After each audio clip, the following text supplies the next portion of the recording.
नमस्ते। आज हम इस कालांश में पढ़ेंगे परीक्षा पाठ, जिसका लेखक का परिचय और जिसका सारांश हमने पहले वीडियो में पढ़ चुके हैं। आज इस पाठ को हम विस्तृत भाव से पढ़ेंगे। परीक्षा परीक्षा यानी मूल्यांकन और निरूपण, जिसका निरीक्षण किया जाए, वो क्या होता है? परीक्षा होता है। तो परीक्षा का समार्थक शब्द मिल गया, ये भी आप लोग लिख लेना। तो यहाँ में पहले कहा गया है, जब रियासत देवगढ़ के दीवान सरदार सुजान सिंह बुरे हुए तो उन्हें परमात्मा की याद आई। किसकी याद आई? परमात्मा। परमात्मा यानी ये परमेश्वर, जो ईश्वर हमारे सबसे ऊपर बैठा हुआ है। तो रियासत देवगढ़ के दीवान सरदार सुजान सिंह थे, वे बुरे हुए यानी वयस्क हो गए, तो उन्हें परमात्मा की याद आई यानी मृत्यु की समय आ गई। जाकर महाराज से उन्होंने विनय की, विनय यानी प्रार्थना की, हे दीनबंधु, दास ने श्रीमान की सेवा 40 साल तक की, अब कुछ दिन परमात्मा की भी सेवा करने की आज्ञा चाहता है, यानी वे अपने काम से अवसर चाहता है। दूसरे, अब अवस्था भी ढल गई है, यानी शरीर की जो हालत वो अब क्या हो गए है, वो अब ढीली पड़ गई है। अभी इतना काज करने की, काम करने की वो शक्ति नहीं रही। राजकाज संभालने की शक्ति नहीं रह गई। कहीं भूल चूक हो जाए तो बुढ़ापे में दाग लगे, सारी जिंदगी नेकनामी मिट्टी में मिल जाए।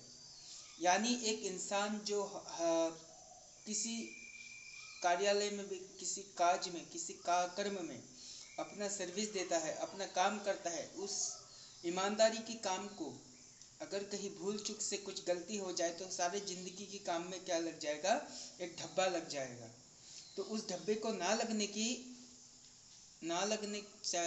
लगे, इसलिए वे क्या किए?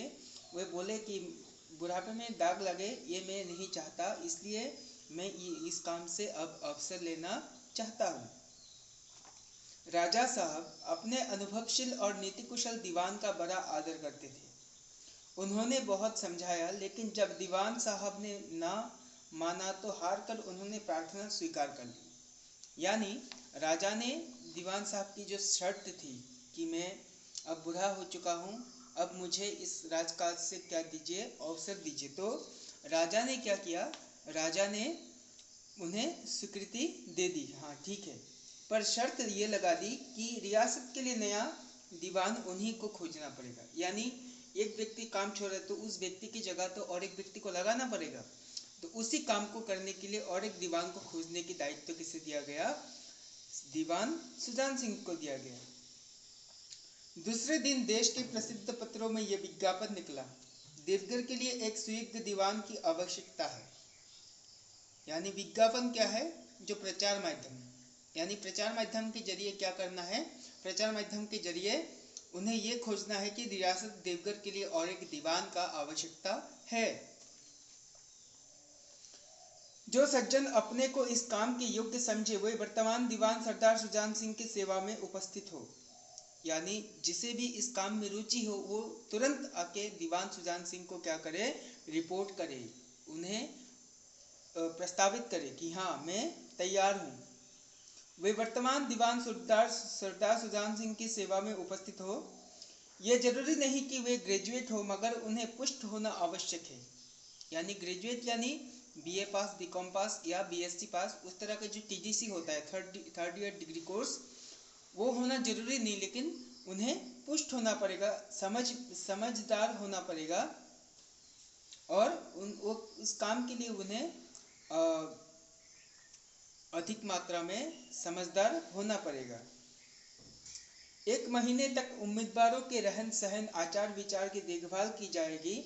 जो महाशय इस परीक्षा में पूरे उतरेंगे वे इस उच्च पद पर सुशोभित होंगे।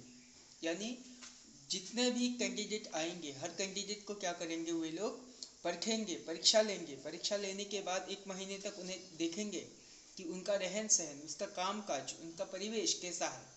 इसके बाद वे क्या करेंगे? निर्णय लेंगे कि किसे दीवान के लिए लिया जाए। तो इस विज्ञापन ने सारे मुल्क में हलचल मचा दी। मुल्क यानी मैंने पहले भी बताया कि मुल्क का समार्थक शब्द क्या क्या होता है? मुल्क का समर्थक शब्द होता है वतन और देश। ऊंचा पद और किसी प्रकार की कैद नहीं, कैद माने कैद यानी जो जेल होता है, यानी जैसे पिंजरे में रहना, उसी को क्या कहते हैं, कैद नहीं। केवल नसीब का खेल है। सैकड़ों आदमी अपना अपना भाग्य परखने के लिए चल खड़े हुए, यानी बहुत सारे लोग इस नौकरी को पाने के लिए उत्सुक थे। तो वे लोग क्या किए, वे लोग आके चले आए। देवघर में नए नए और रंग बिरंगे मनुष्य दिखाई देने लगे, यानी हर कोई प्रांत से, हर कोई जगह से क्या करने लगे, लोग आने लगे और दीवान पद की परीक्षा के लिए तैयार हो गए।